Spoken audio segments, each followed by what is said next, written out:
Everyone, welcome my channel Pooja tutorial classes and blogs. देखिए, मैंने आपके साथ इवोल्यूशन ऑफ कंप्यूटर सिस्टम आपके साथ डिस्कस कर रही थी। उसमें मैंने आपको कैलकुलेटर तक बता दिया था और पैस्कलाइन एडिंग मशीन बताया था कि ब्लेस पास्कल ने जनरेट किया था 19th की एज में।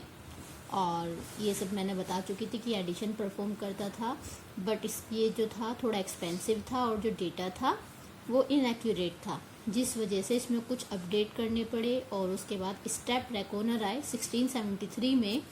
कुछ सालों बाद उन्होंने साथ मिलकर गॉटफ्रेड वेलम लेबिन्स, जर्मन मैथमेटिशियन थे, उन्होंने 4 फंक्शंस को अप्लाई किया जो कैलकुलेटर में होते हैं आपके basic 4 operations, plus minus divide multiply. उनको क्या किया, वो 4 फंक्शन अप्लाई करे जिसका नाम रखा गया step reckoner, that could perform the basic operation. बताई चुकी हूँ ये 4 operations, addition, subtraction, multiplication and division, जो आप अपने कैलकुलेटर में देखते हैं। अब तो कैलकुलेटर में बहुत सारी चीज़ें आती हैं, रूट आता है, लॉग की टेबल आती है, बट उस टाइम पर सिर्फ और सिर्फ ये 4 फंक्शन परफॉर्म हुए थे। It consist of fluted drum having 10 flutes arrange around their circumference in a stair step fashion instead of gears. देखिए, अब तो बेटा आप नंबर से करते हैं, बट उस टाइम पर जो उनको सही लगता था, जैसा उनका दिमाग काम करता था, वो उस तरीके से टेक्नोलॉजी प्रोवाइड कराते थे। उन्होंने क्या किया था, जैसे आपके फ्लूट ड्रम होते हैं, ऐसे 10 फ्लूट्स को अरेंज करा करते थे स्टेयर स्टेप फैशन, मतलब उनके चारों तरफ अराउंड करके गियर की वजह।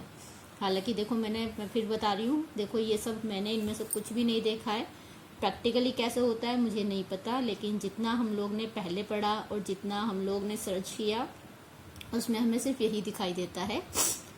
The step reckoner was based on the decimal number system. आपको बताइए डेसिमल नंबर सिस्टम क्या होता है, कि डेसिमल नंबर सिस्टम पर बेस्ड था। ईच ड्रम हैड 10 फ्लूट्स, मतलब एक ड्रम के अंदर 10 फ्लूट्स होती थी। This was called Leibniz machine, जिसको लेबेंज मशीन भी कहा जाता था। मतलब जैसे आपके 0 से लेकर 9 तक के नंबर्स होते हैं, ठीक है, डेसिमल नंबर, तो हर उसमें एक ड्रम में 10-10 फ्लूट होती थी।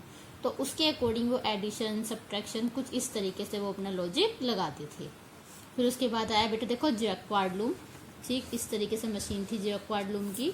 जैक्वार्ड लूम 1801 में आया। इन 1801 फ्रेंचमैन थे Joseph Marie Jacquard invented a power loom, एक पावर लूम जनरेट किया that could use the weave according to the data from the punch wooden card. Means के data को कैसे रिकॉर्ड किया जाता है, पंच कार्ड एक मशीन थी उसे लेकर।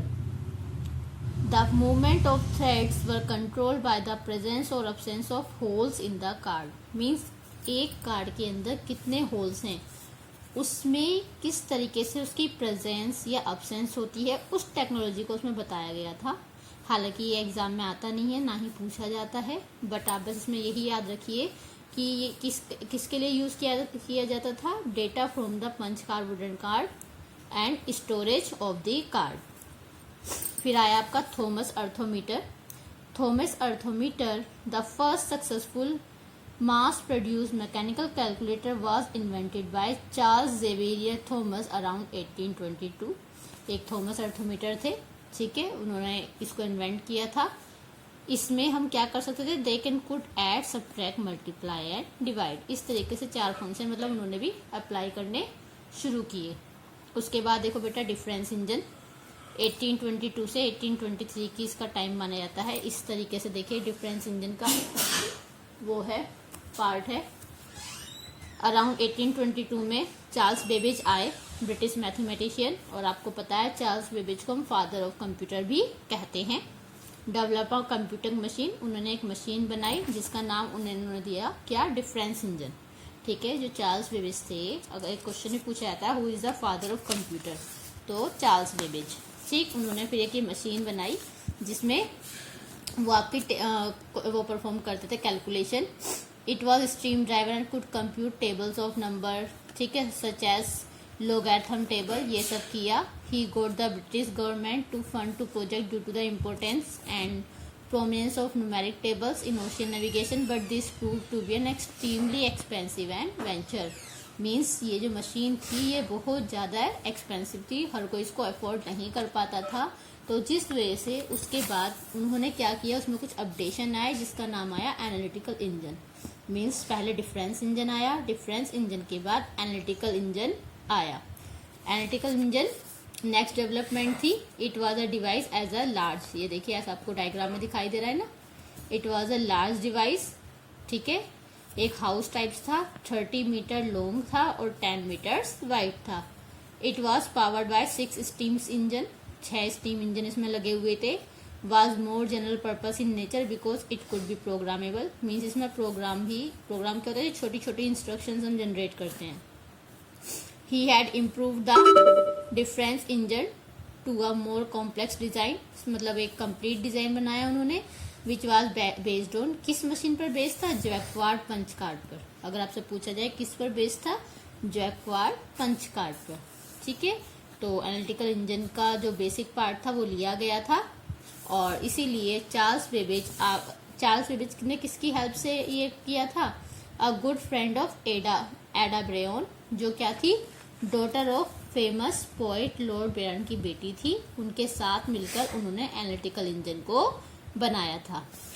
सी wrote a series of notes in the form of detail sequences, मतलब काफ़ी सारे उन्होंने डिटेल्स लिखी इसके बारे में कि ये कैसा बना, क्या क्या चीज़ें इसमें यूज़ कर रखी हैं हमने और क्या क्या इसकी हिस्ट्री है, क्या क्या ये चीज़ें कर सकती हैं, वो सारा कुछ उन्होंने एडा ब्रेन ने एज अ कंप्यूटर प्रोग्रामर थी वो पूछा जाता है कि फर्स्ट लेडी प्रोग्रामर कौन थी। तो देखिए इसको आप अंडरलाइन कर लीजिएगा, जो आपकी लेडी एडा ब्रेन है वो आपकी फर्स्ट कंप्यूटर प्रोग्रामर थी, ठीक है। और जो आजकल के जो आपकी मॉडर्न पोस्टल सिस्टम है, काउ कैचर्स, ट्रेन्स वगैरह सब इसी के ऊपर बेस्ड है। उसके बाद आता है आपका पंच कार्ड, 1889 से 1890 के बीच। देखिए बेटा बहुत सारी इसमें हमारे आइडियाज़ आए थे, तो सबका थोड़ा थोड़ा पार्ट यही इसमें बस हमें थ्योरी में पढ़ना है, इसमें ऐसा कुछ खास आता नहीं है। तो जब पंच कार्ड थे, पंच कार्ड या use to have holes for different data, बनाया किसने थे, हरमन होलीरथ थे, उन्होंने डिज़ाइन किया था ये टैबुलेटिंग मशीन बनाने के लिए, जो टेबल्स होती है डेटा को स्टोर करने के लिए। जैकार्ड लूम एक आपकी मशीन थी, ठीक है, तो उसी के बेसिस पर उन्होंने पंच कार्ड को लिया। The cards were pass through the machine, जो कार्ड्स थे मशीन के थ्रू पास किए जाते थे। The presence of hole allow current to pass and indicate yes, means अगर उसमें होल है और उसमें करंट पास हो रहा है तो मीन्स वहाँ डेटा है, डेट मीन्स यस है, और अगर करंट पास वहाँ नहीं होता डेट मीन्स नो है। तो इस तरीका का उन्होंने आइडिया लिया था और इसको करने में एटलीस्ट उनको 10 ईयर्स लग गए थे, ठीक है। तो ये पंच कार्ड का आइडिया भी उन्होंने लिया था। फिर उसके बाद आया आपका मार्काई, 1937 से 1944। ये देखिए मार्काई इस तरीके का आपका सिस्टम था, जनरल पर्पस इलेक्ट्रोमैकेनिकल कंप्यूटर जो हार्वर्ड मार्काई ने बनाया था। IBM फाइनेंसिंग फ्रॉम 1937 में उन्होंने स्टार्ट किया था और कब एंड हुआ थी उनकी जो फंक्शनिंग थी, 1944 में, मतलब इतना टाइम उनको उसकी रिसर्च करने में लगा। It was known by the automatic sequence controller, इसको अंडरलाइन है ASCCC, ठीक है, ऑटोमेटिक, हाँ तो फिर इसको हम ASCCC भी बोलते थे, ऑटोमेटिक सीक्वेंस कंट्रोल कैलकुलेटर, ठीक है, ASCCC। और ये आइडिया किसका था, अगर आपसे पूछा जाए कि मार्काई किसने डेवलप किया था, तो हार्वर्ड H. एल्किन ने, जो हार्वर्ड के इंजीनियर थे, ठीक है, और वर्किंग विद IBM कंपनी से आपने अभी सुना होगा, उनके साथ काम कर रहे थे। और इसका जो साइज था almost the half that of the football field, जितना फुटबॉल फील्ड होता है ना उसके आधे के करीब तो इसका साइज ही था मार्काई का, जैसा आप यहाँ देख सकते हैं डायग्राम में आपको दिखाई दे रहा है ना, इतना तो इसका साइज ही था। And had about 500 miles of wiring, मतलब 500 माइल्स की दूरी पर इसमें वायरिंग बिछी हुई थी। तो सोचो ये कितना कॉम्प्लेक्स था। और इसने जो आइडिया लिया था प्रोग्राम बनाने के लिए, पंच कार्ड, पेपर टेप और सेवरल कैलकुलेशन यूनिट्स को साथ में साथ लेकर इस पर अप्लाई किया था, बट इसकी जो वो थी परफॉर्मेंस वो बहुत ज़्यादा स्लो थी। तो ये है आपका मार्काई। ये पूछ लिया जाता था मार्काई किसने जनरेट किया था, तो हार्वर्ड मार्काई ने किया था। उसका साइज इतना ज़्यादा तो नहीं, पर नियर अबाउट आपको बस थियोरेटिकली पता होना चाहिए। तो देखिए इसके बाद हमारी आती है जनरेशन्स ऑफ कंप्यूटर, ठीक है, ये आपका नेक्स्ट टॉपिक है जनरेशन ऑफ कंप्यूटर की। फर्स्ट जनरेशन में हमने क्या किया, सेकंड में क्या किया, तो ये मैं आपको नेक्स्ट वीडियो में बताऊंगी। फिलहाल आपके लिए इतना ही काफ़ी है।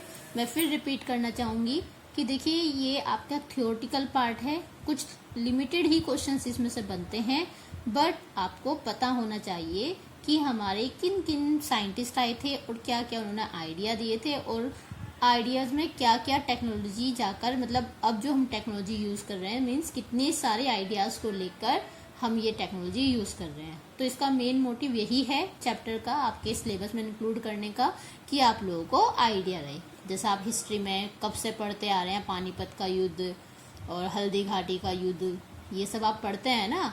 तो सेम वे आपकी जो जनरेशन ऑफ कंप्यूटर है, हमें उसका भी पता होना चाहिए कि कौन कौन आया था और कैसे कैसे किया था। बाकी तो आपका प्रैक्टिकल ही है और इंटरेस्टिंग है, मतलब ये तो नहीं, इसे तो मैं भी नहीं कहूँगी कि इंटरेस्टिंग है क्योंकि मैं भी बोर हो जाती हूँ, बट जितना मैं आपको समझा सकती हूँ, जितना मुझे लगता है कि आपको इतना बताना चाहिए उतना मैं बता देती हूँ आगे। लेकिन सारे अच्छे से आप क्लियर टॉपिक करते चले। क्लियर? आज के लिए इतना ही काफ़ी है। Good bye all of you, take care.